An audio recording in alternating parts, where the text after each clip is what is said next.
Assalamualaikum warahmatullahi wabarakatuh. Bismillahirrahmanirrahim. Alhamdulillahi wahdah. Wassalatu wassalamu ala man la nabiyya ba'dah. Wa ala alihi wa sahbihi wa mawalah. Amma ba'du. Faya akhwani wa akhwati fid din, a'azzani Allah wa iyyakum jami'a wa rahimani wa rahimakum. Alhamdulillah, dengan muji Allah tabaraka wa ta'ala, mengagungkannya dan mensucikannya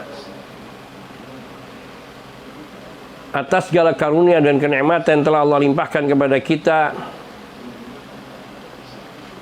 dan juga dengan tidak lupa untuk bersolawat kepada junjungan dan Nabi kita sallallahu alaihi wasallam, yang dengan izin Allah tabaraka wa ta'ala kita pada malam hari ini dapat kembali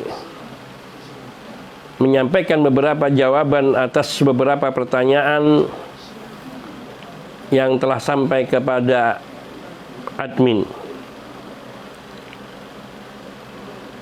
InsyaAllah ta'ala pada malam hari ini ada 6 pertanyaan yang semoga Allah subhanahu wa ta'ala memberikan taufik kepada saya untuk hanya menyampaikan yang hak dan benar. Dan bila ada jawaban yang salah dari saya, maka itu adalah dari diri saya mutlak, dan Allah dan Rasulnya sallallahu alaihi wasallam bari, terbebaskan dari segala keliruan saya. Menyingkat waktu, kita memasuki pada jawaban pertama dari pertanyaan yang diajukan, yaitu Assalamualaikum waalaikumsalam warahmatullahi wabarakatuh. Mau nanya, apakah orang yang diruqyah dan bereaksi seperti bicara sendiri bisa membatalkan wudhu? Bagaimana jika dia masih bisa mendengar yang diucapkan? Syukran. Barakallahu fiik. Bahwa orang yang diruqyah ada 2 kondisi ketika bereaksi, yaitu kondisi sama sekali ia tidak sadar sehingga tidak mengetahui dan di luar kendalinya apa yang dilakukannya. Maka orang yang seperti ini jelas bahwa wudhunya batal, karena dia orang yang sudah termasuk tidak sadarkan diri, seperti orang yang tertidur lelap yang tidak mendengar ucapan orang di sekitarnya. Namun bila mana dia masih menyadari, cuman dia di dalam kuasa jin yang ada di dalam tubuhnya, maka wudhunya insya Allah tidak batal, karena dia belum termasuk kategori hilang kesadarannya. Hanya saja dia mungkin melemah. Hadza wallahu ta'ala a'lam wa ahkam. Namun yang terbaik dalam kondisi seperti ini, ketika sadar, hendaknya ia berwudu kembali sebelum melaksanakan salat, dan itu lebih hati-hati dan menjaga kemungkinan yang lain. Hadza wallahu ta'ala alam. Kemudian menjawab pertanyaan kedua, yaitu pertanyaan kedua, apakah seorang aparat keamanan TNI atau Polri Muslim ketika meninggal dunia di dalam tugas, seperti misalnya dalam rangka menumpas OPM atau RMS, apakah bisa dikatakan meninggal dunia dalam keadaan syahid fi sabilillah? Dalam hal ini kembali kepada niat. Karena Nabi sallallahu alaihi wasallam, beliau juga ditanya oleh seseorang, manakah jihad yang benar-benar lillah? Apakah orang yang berjihad karena ingin harta itu termasuk lillah? Apakah orang yang berjihad karena ingin dipuji orang sebagai pemberani, apakah bisa dikatakan juga lillah? Atau yang lainnya? Maka Nabi sallallahu alaihi wasallam menegaskan, man jahada fi sabilillah atau man qatala li'ila'i kalimatillah fahuwa fi sabilillah. Orang yang berperang dalam rangka menegakkan kalimat Allah, meninggikan kalimat Allah, maka dialah yang jihadnya fisabilillah, yaitu benar-benar di jalan Allah Subhanahu wa taala. Maka demikian pula para aparatur negara, para keamanan yang mereka bertugas di daerah ribat, yaitu daerah perbatasan musuh atau yang berhadapan dengan musuh seperti OPM atau RMS atau pemberontak-pemberontak lainnya yang berusaha untuk memisahkan negeri ini dan mencerai-beraikan sehingga menjadi, artinya terpecah-pecah. Maka sungguhnya bila mereka bertugas diniatkan sebagai pembelaan terhadap dirinya dan juga bangsanya, kaum muslimin, ingin memberikan keamanan dan menyelamatkan banyak kaum muslimin di negeri ini dari kegelisahan, keresahan, dan ketidaknyamanan oleh tindakan-tindakan para pemberontak tersebut, yang kemudian dia gugur ataupun meninggal dunia, maka dia termasuk orang yang syahid. Karena di antara orang-orang yang dikatakan oleh Nabi Shallallahu Alaihi Wasallam sebagai syuhada, sebagaimana sabda beliau, yaitu orang yang meninggal dunia di dalam ribat, yaitu orang yang meninggal dunia, apalagi kalau terbunuh, maka itu lebih lagi.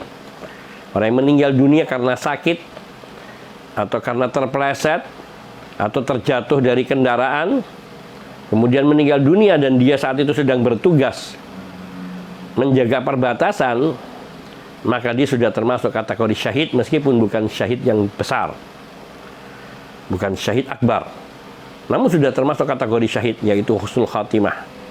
Bahkan seseorang yang ia berjaga di daerah rawan atau daerah ribat yang sewaktu-waktu bisa berhadapan dengan musuh, satu malamnya dia berjaga lebih baik daripada seseorang yang selama 1000 bulan ia beribadah di Masjidil Haram,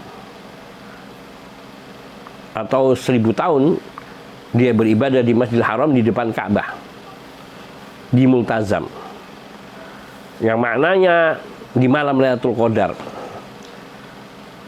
Maknanya bahwa kedudukan orang yang berjihad di jalan Allah, yaitu dengan niat li'ala'i kalimatillah, untuk menegakkan dan meninggikan kalimat Allah, dan juga untuk membela hartanya, membela negaranya, yaitu dari penduduknya yang muslimin, membela agamanya dan keluarganya, maka bila mereka gugur, maka mereka termasuk orang-orang yang syuhada, orang yang syahid, insyaallah ta'ala.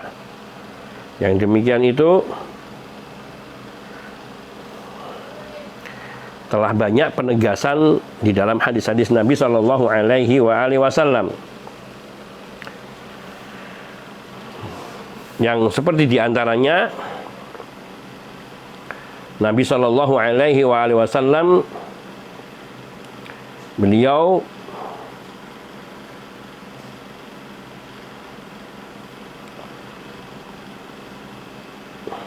yaitu menyebutkan tentang orang-orang yang terbunuh dengan pengkhianatan.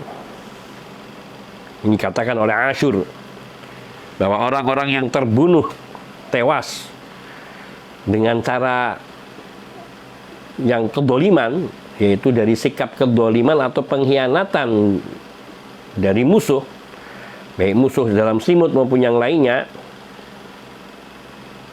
maka dia matinya sebagai syahid. Pernyataan ini yaitu mengambil kesimpulan dari pemahaman hadis Nabi Shallallahu Alaihi Wasallam yang beliau menyatakan, man kutila duna malihi fahuwa syahid, wa man kutila duna nafsihi fahuwa syahid, Wa man qutila duna dinihi fahuwa syahid, wa man qutila duna ahlihi fahuwa syahid.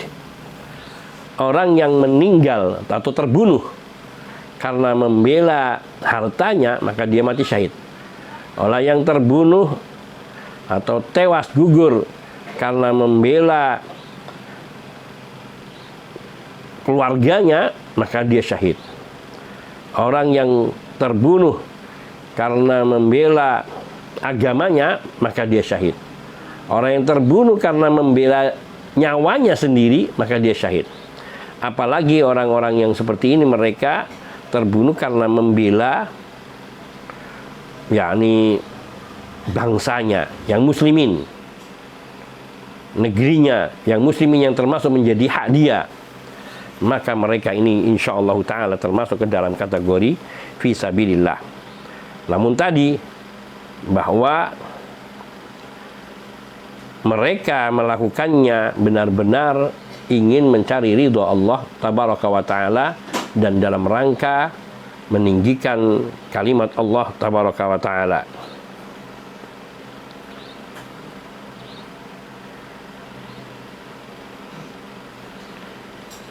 Dan kedudukan syahid ini sangat besar. Ada tingkatan para syuhada. Allah Subhanahu wa ta'ala menyiapkan kedudukan yang tinggi di dalam surganya bagi para syuhada. Seperti diantaranya Allah memuliakan mereka dengan limpahan rahmat dan maghfirah. Allah mengekalkan mereka tetap hidup dengan mendapatkan kanu rezekinya meskipun yakni masih belum kiamat terjadi. Tapi syaratnya dia mati di dalam kesyahidan, sehingga ia akan mendapatkan balasan pahala yang sebesar ini. Dan itu niatnya harus ikhlas, bahwa ia benar-benar berjuang di jalan Allah Subhanahu wa ta'ala dan bukan yang lainnya. Dia bertekad untuk meninggalkan dunia dan segala kesenangannya hanya semata-mata mencari ridho Allah Subhanahu wa ta'ala. Maka inilah kedudukan jihad yang tertinggi, sehingga ketika mereka gugur, mereka ini termasuk orang yang difirmankan oleh Allah Subhanahu wa ta'ala di dalam surat Ali Imran ayat 169 sampai 171. Allah tabaraka wa ta'ala berfirman tentang kemuliaan orang-orang yang syahid. Wala tahsabanna alladziina qutilu fi sabilillahi amwatam bal ahya'un 'inda rabbihim yurzaqun. Farihina bima ataahumullahu min fadlih wa yastabshiruna billadzina lam yalhaqu bihim min khalfihim alla khaufun 'alaihim wa lahum yahzanun.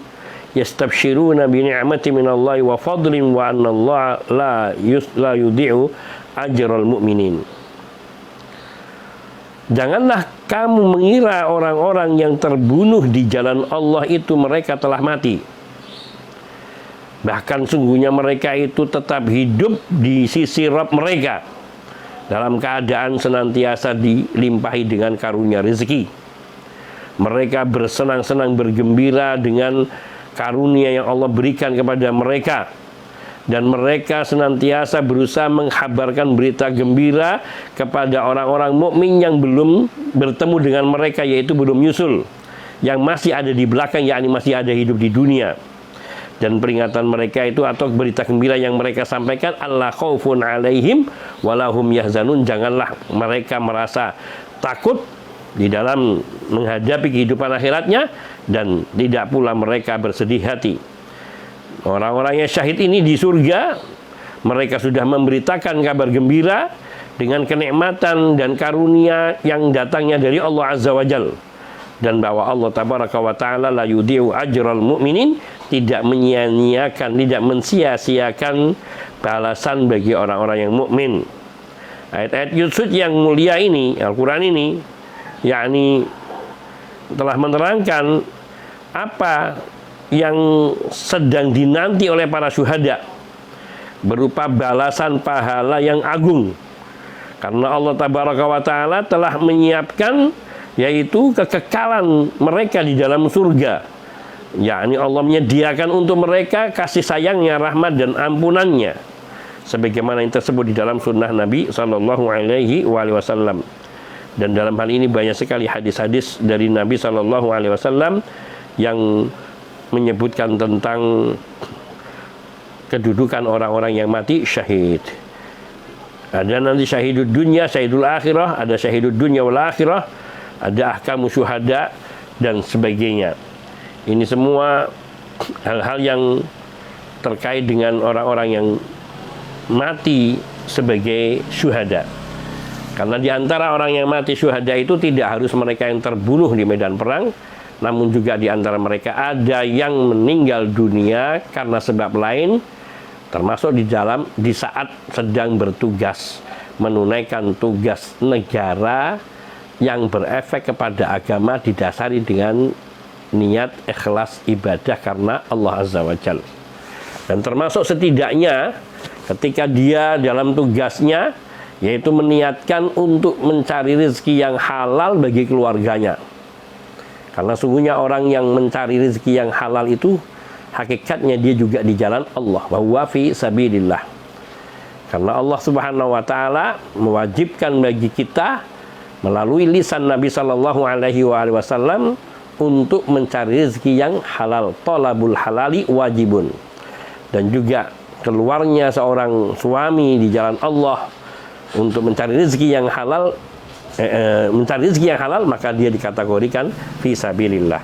Hadza wallahu taala alam. Jadi kembali kepada niat seorang. Oleh karena itu yang terbaik bagi para aparatur negara yang bertugas sebagai TNI kah atau polisi kah, mereka hendaknya senantiasa menanamkan niat bahwa tidaklah mereka menunaikan tugas ini semata-mata karena Allah Azza wa Jalla, dalam rangka membela agama Allah, membela kaum muslimin, menjaga keamanan bagi kaum muslimin, dan untuk membela hak-hak sebagai warga negara yang yakni menjaga agar negara ini tidak dirampas dari orang-orang yang menyimpang.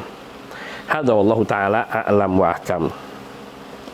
Kemudian menjawab pertanyaan yang ketiga, bagaimana menangkal bahaya faham-faham menyimpang seperti komunis, Syiah, Ahmadiyah, LDII, dan lain-lain. Hal ini kembali kepada persoalan yaitu pemahaman dan pendalaman terhadap ilmu. Untuk seseorang bisa membedakan faham-faham ini menyimpang atau tidak, maka dia harus mengetahui prinsip-prinsip yang dipegangi oleh ahlus sunnah wal jamaah di dalam beragama. Dan banyak ditulis oleh para ulama. Ada yang menyebutkan sampai 14, ada yang sampai lebih dari 30-an prinsip-prinsip.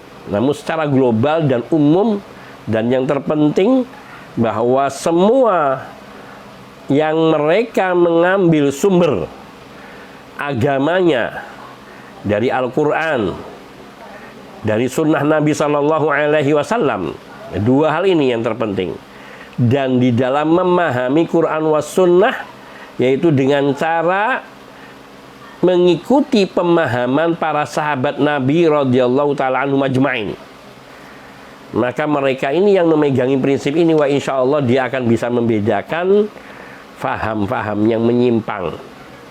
Tentu tidak parsial, yaitu sepotong-sepotong, sebagian-sebagian. Terutama pemahaman tentang akidah dan manhaj yang benar di dalam beragama. Karena akidah yang kuat pada diri seorang muslim dengan pemahaman yang mendalam dan bukan sebatas hanya tahu, namun benar-benar memahami dan menghayati serta mengaplikasikan di dalam hidupnya, maka insya Allah akan kokoh pendiriannya di atas tauhid, di atas sunnah, di atas kitabullah dan sunnah Nabi Sallallahu Alaihi Wasallam dengan pemahaman para salafus saleh. Dan memahami manhaj akidah ahlus sunnah wal jamaah, yaitu metode dan cara ahlus sunnah beragama dalam menyaksanakan kewajibannya sebagai hamba Allah tabaraka wa ta'ala. Dan ini penting, Dan juga di antara yang lainnya yang harus dipahami setelah memahami prinsip-prinsip daripada akidah Ahlussunnah wal Jamaah yang semua terfokus pada, yakni merujuk kepada kitabullah dan sunnah Nabi Sallallahu Alaihi Wasallam dengan pemahaman para salafus saleh. Di samping juga yakni sifat-sifat akhlak, akidah dan pemahaman terhadap ibadah yang benar yang bersumber kepada tuntunan dan selalu mengikhlaskan ibadah karena Allah dan mengikuti petunjuk Nabi Sallallahu Alaihi Wasallam dalam ibadah, maka ini jalan lain untuk menjaga dan membentengi diri dari faham-faham yang menyimpang. Dan termasuk juga adalah yaitu tadi memahami dan mengerti tentang manhaj. Termasuk di dalamnya adalah tasfiyah wa tazkiyah. Tasfiyah itu adalah takhliyah, pengosongan diri dari segala pengaruh buruk yang ada pada diri kita. Cara-cara berpikir yang tidak sejalan dengan pemikiran Ahlussunnah wal Jamaah di dalam beragama itu dikosongkan, dihilangkan. Sehingga yang ada di dalam diri seorang kosong dari hal-hal yang negatif. Baru kemudian tazkiyah, yaitu tahliyah, mengisi hati setelah dibersihkan dari noda-nodanya, diisi dengan hal-hal yang benar yang bersumber dari Quran was sunnah, dan memegangi prinsip-prinsip para ulama Ahlus Sunnah dari kalangan para sahabat radhiyallahu ta'ala anhum, para tabi'in rahimahumullah dan tabi'ut tabi'in. Mereka adalah 3 generasi utama yang harus kita jadikan teladan dan panutan di dalam memahami Al-Quran dan Sunnah Nabi Sallallahu Alaihi Wasallam. Karena melalui pemahaman mereka itulah kita bisa memahami dan bisa meminimalisir kesalahan di dalam memahami sumber agama, yaitu Al-Quran dan Sunnah. Karena Al-Quran dan Sunnah semata tanpa didampingi dengan pemahaman para sahabat radhiyallahu ta'ala anhum ajma'in dapat menjatuhkan seseorang kepada pemahaman-pemahaman yang keliru, menyimpang, sehingga lahirnya kaum Khawarij, Murji'ah, Jahmiyah, karena mereka memahami Al-Quran dan Sunnah terlepas dari pemahaman para sahabat radhiyallahu ta'ala anhum ajma'in. Hadza wallahu ta'ala a'lam wa ahkam. Kemudian tentu dengan banyak membaca sirah para sahabat dan beragama mereka. Yang keempat, ada pertanyaan anak hasil di luar nikah. Anak yang terlahir di luar nikah, kepada siapakah nasabnya atau bin orang tuanya? Bolehkah menikahkan atau menjadi wali bagi anak yang wanita hasil di luar nikah? Nah, ada hal-hal yang perlu dipahami di sini, bahwa di sini ada perbedaan di antara para ulama. Anak hasil di luar nikah, nasabnya itu dinisbatkan kepada ibunya bila memang sang bapak yang menjadi bapak biologis itu tidak menikahi ibunya. Ini jelas. Dan sekiranya menikahi ketika masih hamil, nanti menikah setelah ketika masih hamil, maka di sini ada khilaf di antara ulama. Jumhur ulama menganggap pernikahannya tidak sah seorang wanita yang menikah dalam kondisi hamil. Namun sebagian ulama memandang bahwa pernikahannya sah karena yang dijadikan sandaran bagi kelompok pertama yaitu firman Allah, wa ulatul ahmali ajaluhunna ayyadhna himlahunna. Wanita-wanita yang hamil habis masa iddahnya yaitu dengan melahirkan anak yang dikandungnya. Nah, ini dijadikan dasar bagi kelompok pertama bahwa wanita yang hamil tidak sah menikah. Namun bagi kelompok kedua yang menganggap sah pernikahannya, yang pertama, bahwa ayat ini tidak digunakan untuk orang yang hamil di luar nikah. Ayat ini diperuntukkan, dimaksudkan untuk wanita yang hamil dalam sebuah pernikahan. Artinya hamil karena hubungan yang sah dalam sebuah pernikahan. Maka ketika suaminya meninggal atau suaminya menceraikannya dalam kondisi dia hamil, maka dia tidak, masa iddahnya berakhir setelah melahirkan. Bisa sebentar dan bisa sangat lama sampai 9 bulan.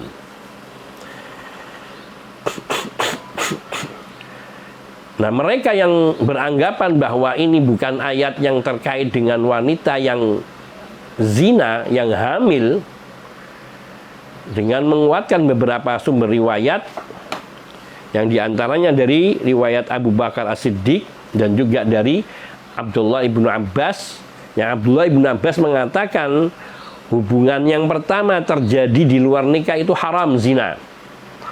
Sedangkan hubungan yang dilaksanakan setelah mereka dinikahkan, maka hubungannya sah.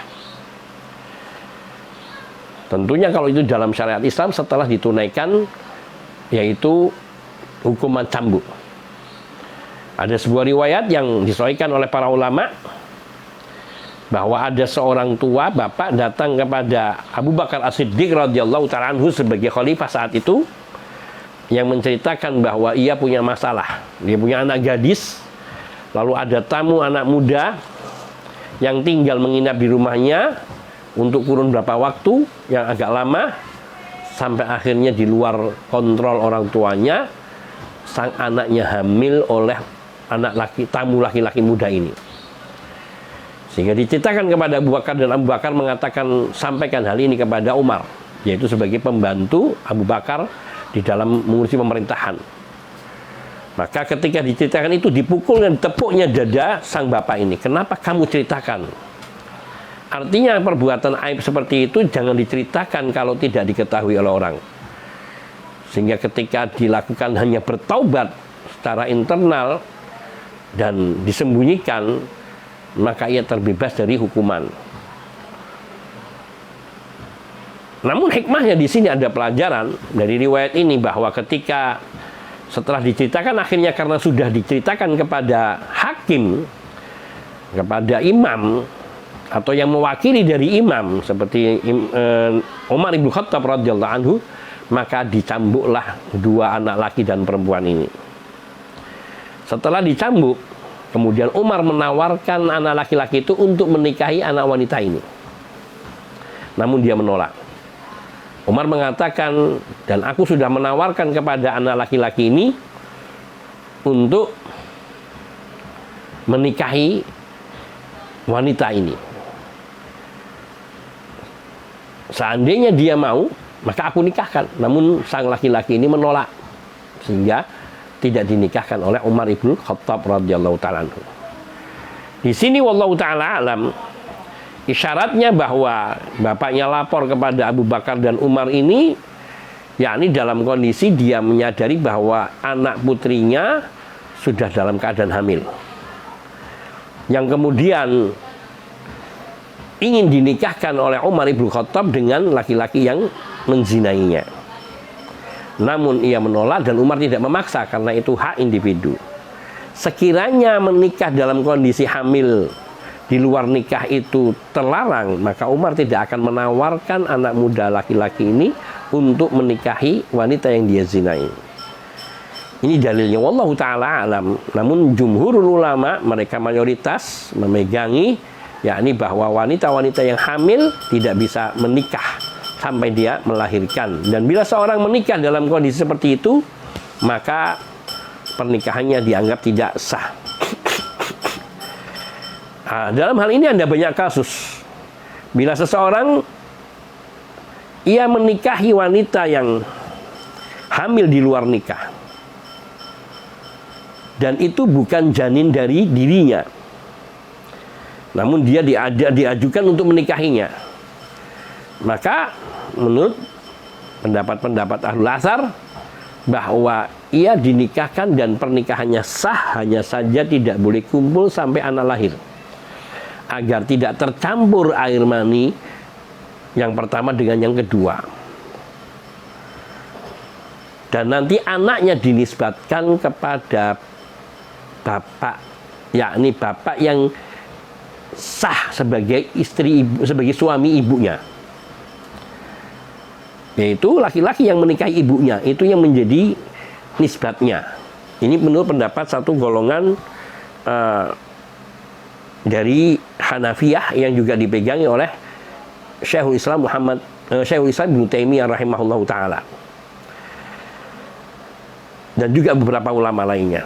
Jadi namanya dinisbatkan kepada bapak yang menikahinya. Bila yang menikahinya adalah laki-laki yang menzinai ibunya, istrinya wanita itu, kemudian lahir dari hubungan itu seorang anak, tapi setelah dinikahkan mereka, jadi mereka menikah kemudian anak lahir, maka menurut sebagian ulama bahwa anak itu dinisbatkan kepada ayahnya, ayah yang menjadi suami ibunya. Namun dalam mazhab Syafi'i dan juga jumhur ulama bahwa ia tetap pernikahannya tidak sah karena masih dalam kondisi hamil dan harus dinikahkan ulang setelah lahirnya anak itu, dan tidak boleh berhubungan selama sebelum itu karena nikahnya tidak sah, dan anaknya pun dinisbatkan kepada ibunya. Ini persoalan-persoalan yang pelik dalam masalah kehidupan, masalah ini nasab. Karena kebanyakan orang apalagi sampai menasabkan anak adopsi, ini jelas haram. Nah, itu tidak termasuk yang dibenarkan. Nah, lalu siapa yang akan menjadi wali bagi anak ini bila anak yang lahir dari hubungan zina ini perempuan? Yang menjadi walinya adalah wali hakim, yaitu pengadilan agama, yang dalam hal ini biasanya mengutus orang KUA untuk menjadi wakilnya, menjadi taukil, mewakil dari hakim yang berhak menjadi wali bagi anak wanita yang tidak punya wali. Karena Nabi SAW mengatakan, ana waliyu man la waliyalaha. Aku adalah wali bagi wanita yang tidak punya wali, yang menikahkan Nabi SAW. Dan di sini kedudukan Nabi sebagai imam, memimpin. Dan di dalam pemerintahan muslimin, maka presiden atau raja atau penguasa.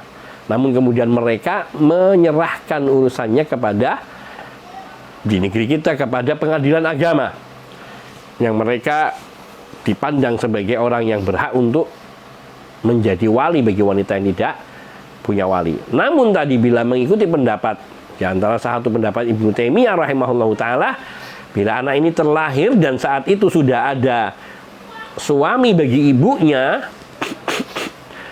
dan ini pendapatnya Abu Hanifah dan madhabnya, maka anak itu dinisbatkan kepada bapak atau suami ibunya, yang ketika dia lahir sudah ada suami ibunya itu, baik itu dari bapak biologisnya maupun di luar bapak biologisnya.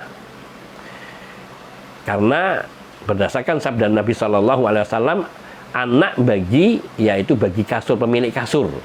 Pemilik kasur di sini yaitu suami yang sah bagi ibunya.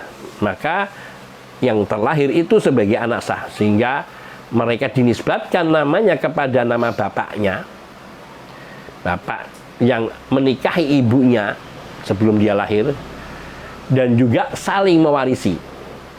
Ini menurut satu pendapat. Yang hal ini pernah kita tanyakan kepada dua orang syekh, yang satu Syekh Yordan, Syekh Ali Hasan, Syekh Jalal Ibrahim hafizahullah, dan juga Syekh Dr. Ghazi Matrafi, seorang ulama di Mekah dan termasuk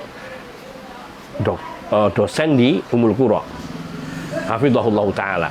Dan beliau mengatakan bahwa, dan ini pendapat yang diikuti kebanyakan di zaman ini, karena menghindarkan kerusakan yang lebih besar ketika anak-anak yang lahir itu dinisbatkan kepada ibunya, padahal di sana ada suami bapaknya. Namun di negeri kita yang masih memegangi mazhab Syafi'i, dan ini menjadi mayoritas, pendapat mayoritas, maka anak ini tidak dinisbatkan kepada suami ibunya, meskipun dia telah menikahi ibunya sebelum dia lahir.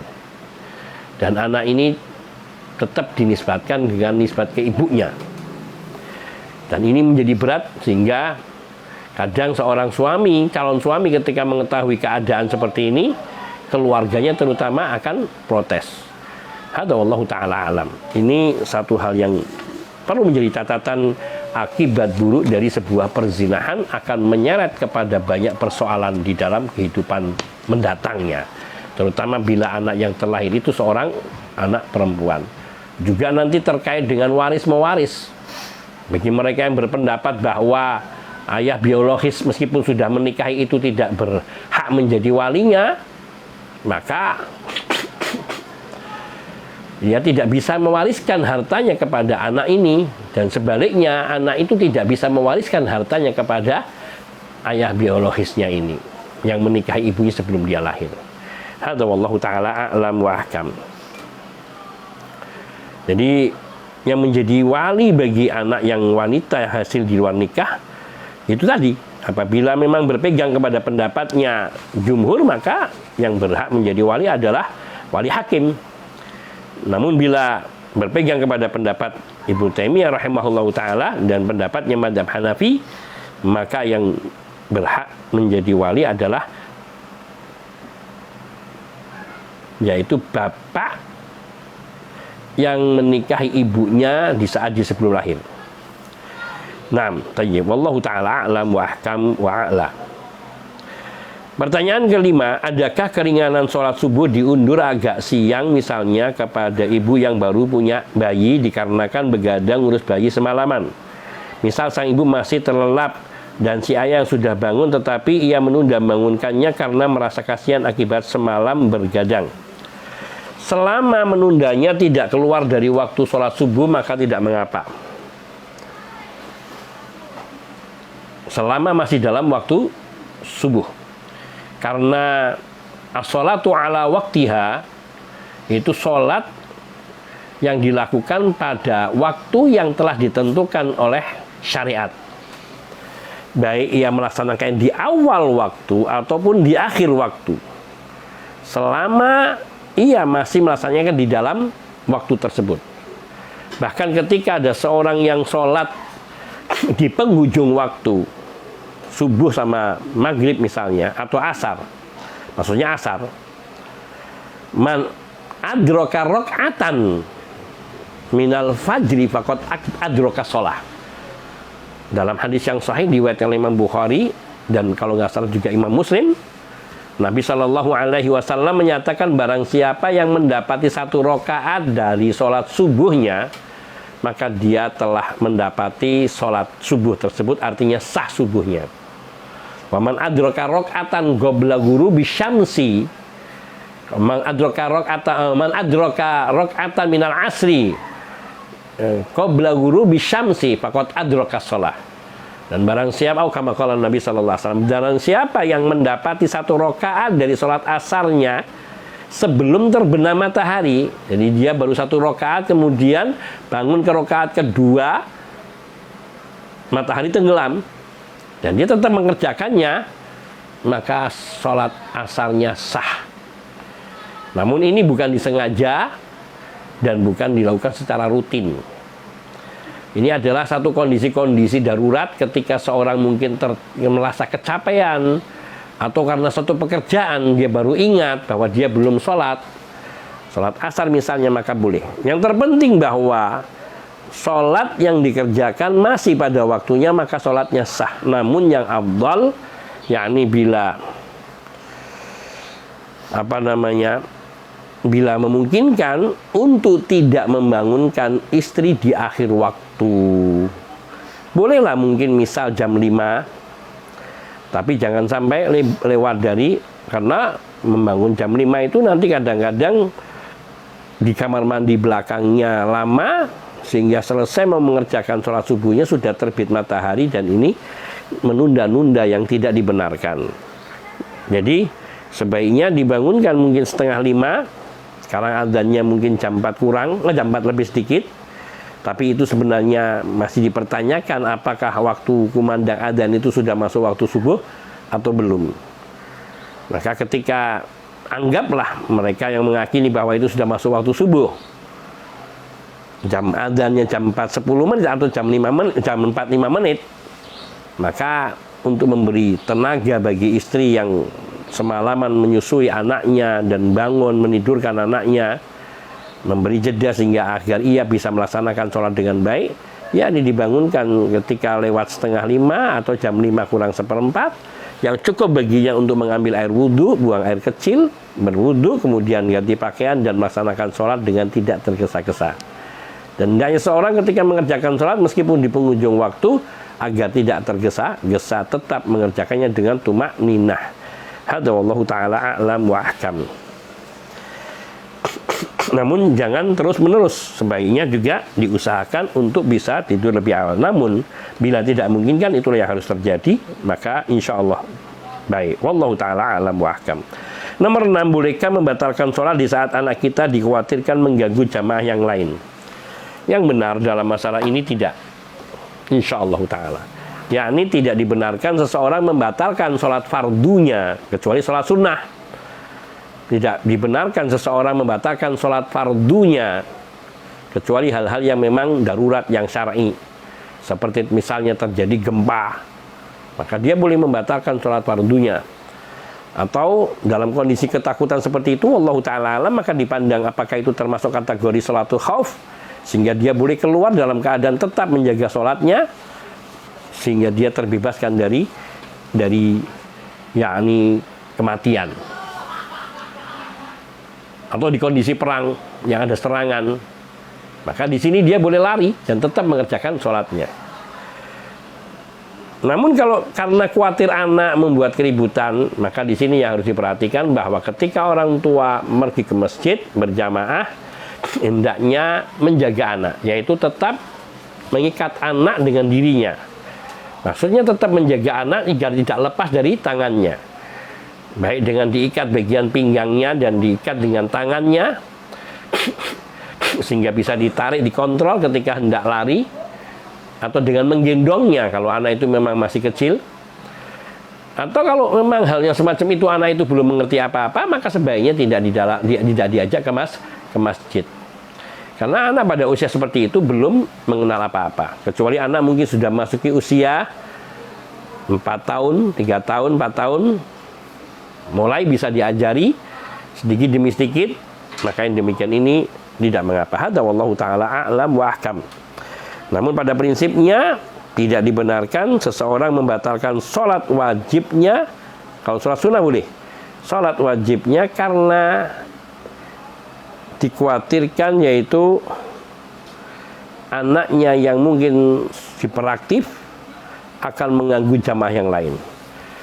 Dan juga dalam hal ini juga seorang jamaah atau jamaah masjid tidak berlaku kasar kepada anak-anak, tetap bersikap lemah lembut, dan mereka anak-anak itu tidak memiliki hukum atau belum memiliki hukum karena belum taklif, maka tidak ada dosa.